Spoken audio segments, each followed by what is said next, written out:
नमस्कार। पूर्व की कक्षा में हमने संत वाणी का प्रथम खंड पढ़ा, जिसमें कबीरदास का परिचय एवं उनके दोहे थे। आज हम तुलसीदास जी के बारे में अध्ययन करेंगे। सर्वप्रथम हम तुलसीदास जी के जीवन परिचय के बारे में पढ़ेंगे। प्रकरण में हमारा पहला पाठ संत वाणी है। संत वाणी के 3 खंड है। 3 खंड में दूसरा खंड तुलसीदास जी का। तुलसीदास जी का जन्म 1532 ईस्वी में हुआ। स्थान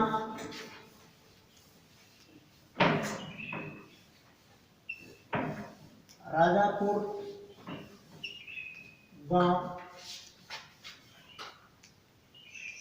बांदा जिला,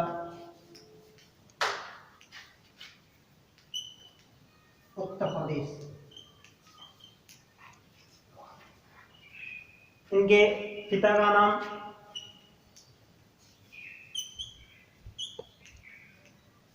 आत्माराम, जो कि एक ब्राह्मण थे।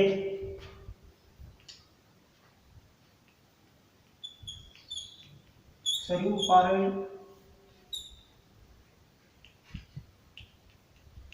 ब्राह्मण थे। माता का नाम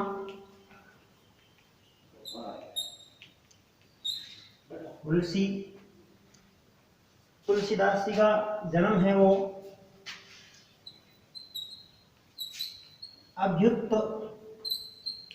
नक्षत्र में होता है।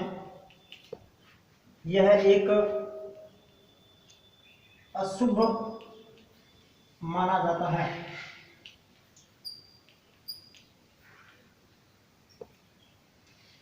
परिवार में भय और डर की आशंका के कारण इनके पिताजी ने इनको छोड़ दिया।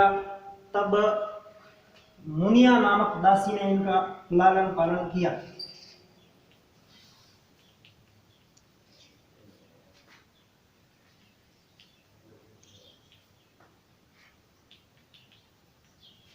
इनका लालन पालन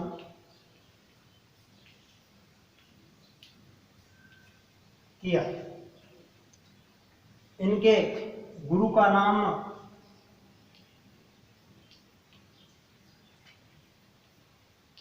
नरहरिदास व शेष सनातन था। इनकी पत्नी का नाम रत्नावली था, जो कि एक विदुषी महिला थी। इनका जीवन बचपन में जब जन्म होता है तब लगभग 5 वर्ष तक के बालक की जो उम्र होती है उतनी उम्र थी, और मुख में दांत भी आए हुए थे। तो यह स्वरूपारीण ब्राह्मण जाति के थे। इनके माता पिता को इस अभ्युत नक्षत्र में पैदा होने के कारण, भय की आशंका के कारण इनको छोड़ दिया। फिर एक दासी थी जिसका नाम मुनिया था, उन्हें इनका लालन पालन किया। इनका जन्म बाल्यकाल में जो जीवन है वो संकट काल में बीता था। तब उन्होंने एक जगह लिखा है, कवितावली की एक पंक्ति है। कवितावली में लिखा, मातु पितु जग जाय तज्यों विधियों लिखियो कछु भाल भलाई। कवितावली में इन्होंने लिखा है, मातु पितु जग जाए तजे हूँ, विधि हो लिखी लिखियो कछु भाल भलाई। इनकी पत्नी है जो विदुषी है, और तुलसीदास जी एक बहुत बड़े कवि या जन जन के कवि बनने के पीछे कारण रत्नावली को माना जाता है। इन्होंने एक बात कही थी, जब एक बार यह रत्नावली मायके जाती है और तुलसीदास जी पीछे पीछे चले जाते हैं, तब इनको वहां से कुछ ऐसी फटकार लगाई जाती है, और जिसके कारण तुलसीदास जी हमारे जन जन के कवि बन जाते हैं। रत्नावली ने एक बार, रत्नावली जब मायके जाती है तो तुलसीदास जी भी पीछे पीछे जाते हैं, तब तो रत्नावली ने जो बात कही थी वो ये बात कही थी, लाज न लागत आपको दूरे आयु साथ, लाज न लागत आपको दूरे आयु साथ, दिग दिग ऐसे प्रेम को कहा कौम नाथ, अस्ति त्रममय देह तामय जैसी प्रीति, तैसी ही श्री राम में होती तो भव भीति। अर्थात इसका सारांश ये हुआ कि तुम जितना प्रेम मुझसे करते हो, लाज न लागत आपको, तुम्हें लाज या शर्म आनी चाहिए, तब दौड़े दौड़े तुम पीछे मेरे पीछे भागे हुए आए हो। दिग दिग ऐसे प्रेम को धिक्कार है, इस प्रेम को मैं क्या कहूं, हे स्वामी हे नाथ, मैं इस प्रेम के बारे में तुम्हें क्या कहूं।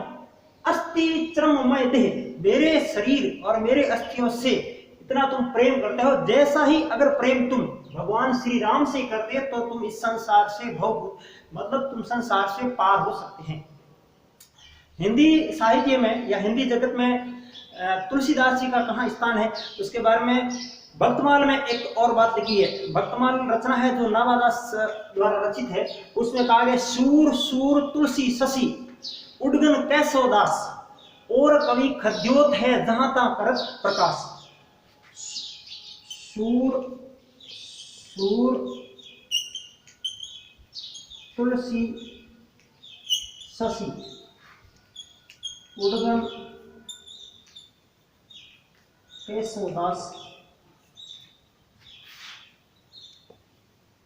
और कवि खद्योत है जहां तहां प्रकाश। यह भक्त माल में लिखा हुआ है, नावादास द्वारा रचित। सूर सूर हिंदी में सूर सूर्य के समान है, तुलसी शशि के समान, शशि मतलब होता है चंद्रमा। सूर सूर तुलसी शशि उडगन कैसोदास, और कैसोदास जी ध्रुव तारे के समान है। और कवि खद्योत है, खद्योत मतलब होता है छोटे छोटे और तारे, छोटे छोटे, जहां तहां जहां जरूरत होती है वहां वो टिमटिमाते हैं, जब वहां प्रकाश करते हैं। यह बात भक्तमाल में लिखी है। भक्तमाल जो नावादास द्वारा रचित मानी गई है। आपने 11वीं में भी इसके बारे में साहित्य में अध्ययन किया। तुलसीदास जी की मृत्यु के संदर्भ में कहा जाता है कि तुलसीदास जी की जो मृत्यु है वो 1623 को हुई थी। तो इसके बारे में क्या है, संवत तुलसीदास जी के बारे में मृत्यु के बारे में कहा गया है, संवत 1680 गंग के तीर श्रवण शुक्ला सप्तमी तुलसी तजियो सरी। संवत 1680, संवत 1680 गंग के तीर श्रवण शुक्ला सप्तमी तुलसी तजियो शरीर। देखो ईस्वी सन तो है ये आपका 1623 और विक्रम संवत है वो 1680। इसमें 57 साल का अंतर होता है। संवत 1680 80 गंग के तीर श्रवण शुक्ला सप्तमी तुलसी तजियो शरीर। वैवाहिक जीवन लंबे समय तक नहीं चलता है, उसके बाद में तुलसीदास जी वैराग्य धारण कर लेते हैं, अर्थात वहां से निकलते हैं और किस प्रकार की कैसी रचनाएं करते हैं। अब हम रचना के बारे में पढ़ेंगे। अब हमने व्यक्तित्व के बारे में पढ़ा, अब हम कृतित्व के बारे में पढ़ेंगे। किसी भी कवि के अध्ययन के संदर्भ में दो बात पढ़ते हैं, एक तो उसका उनका व्यक्तित्व पढ़ते हैं और एक होता है कृतित्व, रचना संसार। तो हम तुलसीदास जी की रचना संसार के बारे में पढ़ेंगे।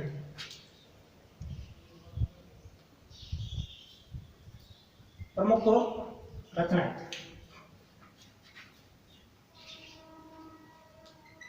गीतावली, कृष्ण गीतावली,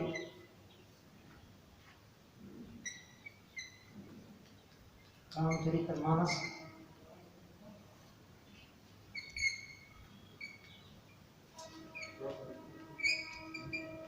विनय पत्रिका,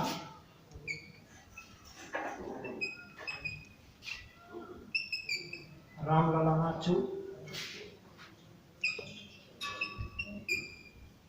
पार्वती मंगल,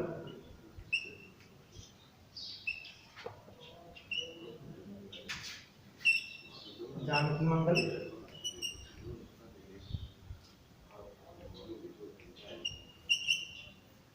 दोहावली,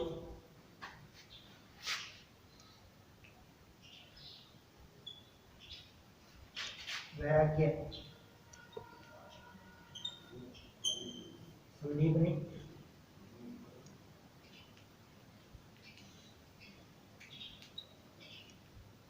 रामाज्ञ, प्रश्नावली,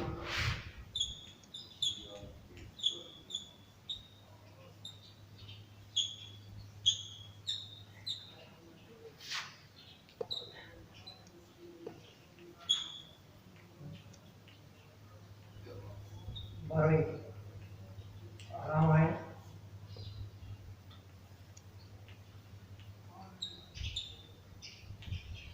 कविता। तुलसीदास जी की टोटल 12 रचनाएं मानी जाती है, मानक रचनाएं, प्रमाणित रचना, जिसमें सबसे पहले गीतावली, यह ऐसे लिखा हुआ जैसे तिथियों के हिसाब से लिखा हुआ है, ठीक है ना। गीतावली, कृष्ण गीतावली, रामचरितमानस, विनय पत्रिका, रामलला नाचू, पार्वती मंगल, जानकी मंगल, दोहावली, वैराग्य, संदीपनी, रावण की प्रश्नावली, बरवे रामायण और कवितावली, जिसमें 1571, 1571, 1574, 1582, 1582, 1582, 1582, 1582, 1583, 1600, 12, 1600, 12, 1600, 12, 1612, ये सारा ईस्वी सन है, ये सारा ईस्वी सन है। तो तिथियों में 51, 71 पर 2 रचनाएं, कवितावली, कृष्ण गीतावली, रामचरितमानस जो सबसे इंपॉर्टेंट रचना मानी जाती है, जो 1574 और 1631 विक्रम संवत को लिखी जाती है। विनय पत्रिका, रामलला नाचू, पार्वती मंगल, जानकी मंगल, दोहावली, वैराग्य, संदीपनी, रावण की प्रश्नावली, बरवे रामायण और कवितावली। अब रामचरितमानस के 7 कांड है, जिसमें कौन कौन से? बालकांड, अयोध्या कांड, अरण्य कांड,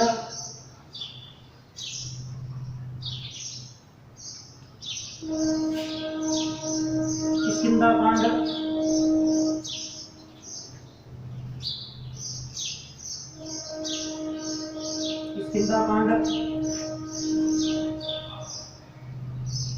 सुंदरकांड,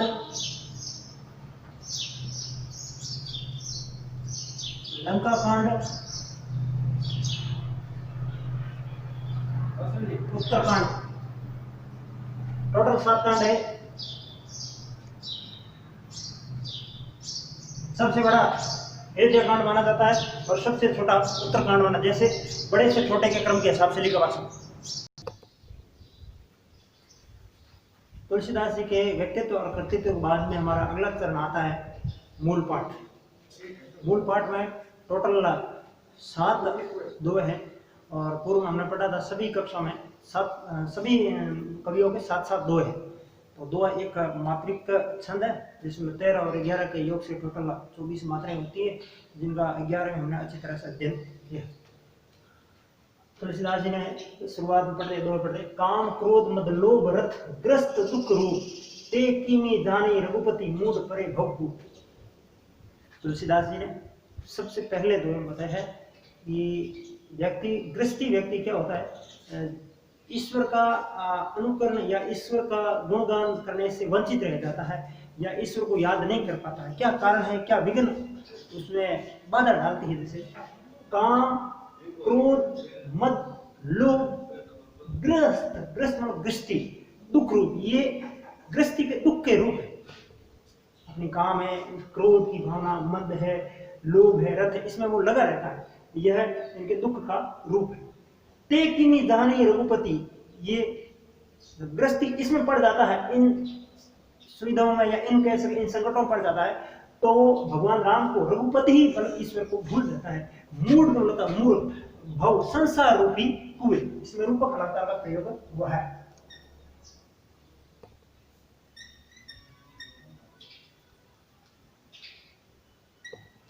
संसार रूपी कुएं में पड़ा हुआ व्यक्ति ईश्वर को याद नहीं कर पाता है क्योंकि ये इसमें बाधाएं आती हैं। काम क्रोध मद लोभ रथ ग्रस्त दुख रूप, ये गृहस्थी के दुख के रूप है। जैसे ते कीमी जानी रघुपति, वो भगवान राम को नहीं जानते हैं, वो मूर्ख इस संसार रूपी कुएं में पड़ा रहता है और ईश्वर को याद नहीं करता है और ऐसे ही उनका समय बीत जाता है। कहीं बे का रसना रसी सुनिबो कह किए कान धरिबो का चित्त ही सहित परमारथ सुजान। तुलसीदास जी ने कहा है मनुष्य का जब जन्म हुआ है तो इनके शरीर के सभी अंगों की सार्थकता है। क्या सार्थकता है? कहिबो का मतलब होता है कहने के लिए, बोलने के लिए। हमें भगवान ने क्या दिया है? रसना मतलब जीव। कहने के लिए ईश्वर ने हमें जीव दी है। सुनिबे सुनने के लिए क्या दिया है? कान दिया है। धरिबो धरने के लिए, कल्याणकारी या अच्छी बात को ग्रहण करने के लिए, अच्छी बात को हृदय में धारण करने के लिए क्या दिया है? चित्त दिया है। हमारा चित्त हित सहित परमारथ रही सुजान। व्यक्ति को इन सब चीजों का, जैसे हमारे शरीर के अंग के बारे में बताया है, तो ये जीव है, कान है, हमारा चित्त है, ये सब परमार्थ के लोक कल्याणकारी, दुनिया की भलाई के लिए या हमें अच्छी चीज ग्रहण करने के लिए दिए, ना कि हम बुरी चीज ग्रहण करने के लिए। हम अच्छा बोले, अच्छा सुने, अच्छी बात को हृदय में धारण करें और तभी ये हमें परमार्थ रही सुजान। तो हम कह सकते हैं हमारा जीवन सार्थक है या कह सकते हैं हमारा जीना सही है। हम मानव मात्र होने के कारण हमारा जीवन तब मोक्ष प्राप्त कर सकता है। अगले तीसरे दौर, तुलसी भलो सुसंगते पोछ कुसंगति सोही नाउ किन्नरी तीर असी लोह बिलो को लोह। तुलसीदास जी ने कहा है सत्संगति अच्छी है। कैसी बात की? तुलसी भलो सुसंग मतलब सत्संगति, पोछ मतलब बुरा, कुसंगति हुई और जो बुरों के साथ में रहता है तो लोग उसको बुरा कहेंगे, अच्छों के साथ में रहता है लोग उसको अच्छा कहेंगे। जैसे नाव होता है नाव होता है नाव, किन्नरी को होता है वीणा। एक लोहे से नाव बनाई जाती है, उसी लोहे से वीणा बनाई जाती है और वही लोह होता है जिससे तीर बनाते हैं, वही लोह होता है जिससे तलवार बनाते हैं और वही लोह बिलो ही लोही, मतलब अलग अलग प्रकार से लोह सेम है और परंतु उसका काम अलग अलग है और उस काम के हिसाब से लोग इनको अच्छा कहेंगे, इनको वो क्या है बुरा कहेंगे, क्योंकि जो काम किस लेवल का करता है उस लेवल के हिसाब से उनका मूल्यांकन होता है। ठीक है। नाव किन्नरी तीर असी लो, ये सब लोहे के है, परंतु इनकी बनावट वो अलग अलग होने के कारण उनका मूल्यांकन अलग अलग तरीके से होता है। तो सत्संगति के बारे में कहा है, अच्छी संगति में जब रहेंगे तो उसका मूल्यांकन अच्छा होगा, और बुरी संगति में जब रहेंगे तो लोग उसको बुरा कहेंगे। इसे नाव और किन्नरी ये लो की बनी है, तीर असी तलवार ये लो की बनी है। जहां जहां इनका काम आता है, काम के हिसाब से मूल्यांकन करते हैं लोग, ये सोचते हैं। इसलिए श्रेष्ठ हमारा जीवन होना चाहिए। राम कृपा तुलसी सुलभ गंग सुसंग समान, जो जल परे जो जल मिले कीजिए आपू समान। राम की कृपा जब होती है, भगवान की कृपा होती है हमारे ऊपर, आशीर्वाद मिलता है, तो वो क्या होता है, सुलभ हमारे लिए, गंग सुसंग समान, गंग मतलब गंगा और सुसंग मतलब सत्संगति के समान है। भगवान राम की कृपा हमारे लिए गंगा और सत्संग के समान है। कैसे? जो जल परे, जैसे कोई भी जल है और वो जब गंगा में मिलता है तो वो गंगा के जैसा हो जाता है।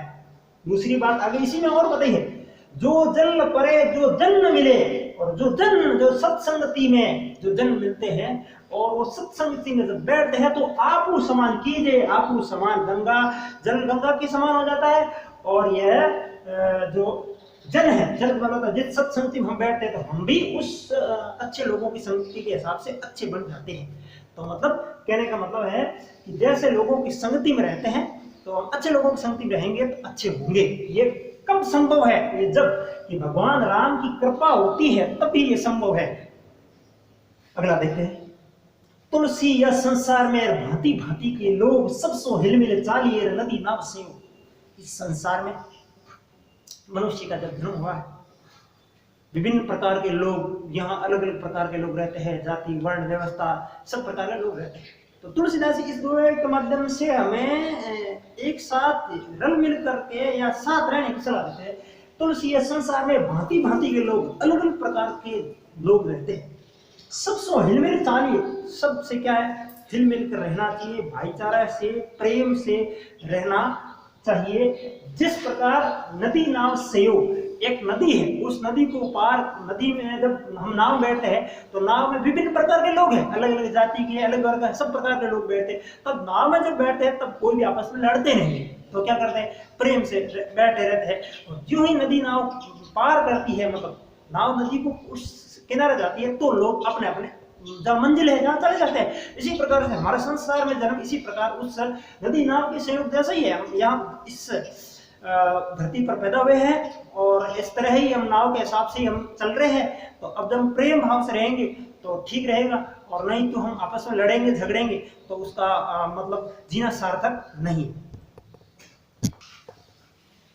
अगला नेक्स्ट 5वें बार में छठा द्वार, तुलसी पावस के समय धरी कोकिलन मौन, अब तो दादुर बोल ही हमें पूछत कौन। पावस मतलब वर्षा ऋतु, तुलसी पावस के समय धरी कोकिलन मौन, कोकिल मतलब कोयल,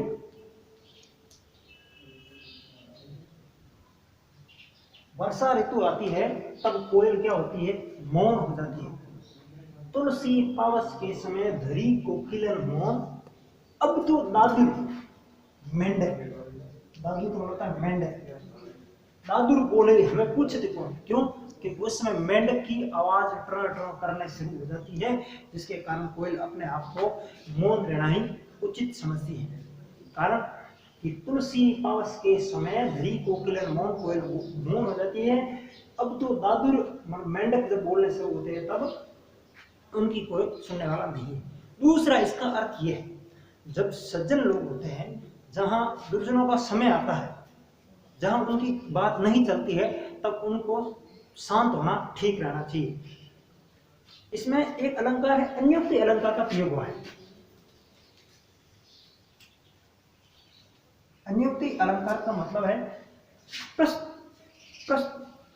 जो प्रस्तुत बात है, इस प्रस्तुत बात से अप्रस्तुत बात का ज्ञान करवाना, सज्जन और दुर्जनों के बारे में बात करवाना। जैसे कोयल शांत रहती, इसका मतलब सज्जन लोग भी जब परिस्थिति या जहाँ अवसर होता है उस अवसर के हिसाब से बोलते हैं। उसी प्रकार से दुर्जन लोग जब उनकी संख्या ज्यादा होती है या उनका जब मौका आता है तब उनको चुप रहना चाहिए। सज्जन लोग भी ऐसे ही होना चाहिए कोयल की सब। तो इसमें अनियुक्त अलंकार का मतलब हुआ कि जो एक बात कही गई थी ये प्रस्तुत बात है, और दूसरी अप्रस्तुत बात सज्जन और दुर्जनों के संदर्भ में है। विवेकशील के बारे में कहा, विवेकशील व्यक्ति किस प्रकार से निर्णय लेता है। तो इसमें एक अलंकार अनियुक्त अलंकार का प्रयोग हुआ है।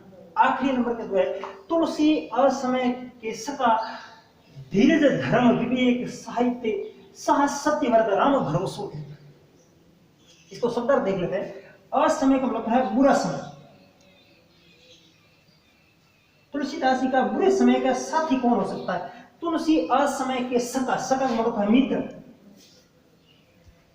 तुलसी असमय के सका धीरज धर्म विवेक, कौन कौन है? नंबर 1 धीरज, नंबर 2 धर्म, नंबर 3 पर विवेक, 4 पर उसका अर्थ है साहित्य, अगला 5 पर साहस, 6 पर सत्यव्रत और 7वां राम भरोसे। विकट की घड़ी पर, दुख की घड़ी पर तुलसीदास जी ने कहा है हमारे कौन साथी हो सकते हैं, मित्र हो सकते हैं, सखा हो सकते हैं। इन चीजों को हम जीवन में धारण करें ताकि हम किसी भी मुसीबत को पार कर सकते हैं। तुलसी असमय की सखा मित्र, धीरज, धीरज रखना चाहिए, धर्म रखना, अपने धर्म पर कायम होना चाहिए, विवेकशील होना चाहिए, अपना सोच समझ कर निर्णय लेने की क्षमता होनी चाहिए, और साहित्य अच्छा सत्य साहित्य अपना पास होना चाहिए, और हमारा साहस होना चाहिए, हम सत्य के ऊपर टिक के रहना चाहिए। यही एकमात्र राम के ऊपर भरोसा रखना चाहिए, हम जीवन को पार कर सकते हैं।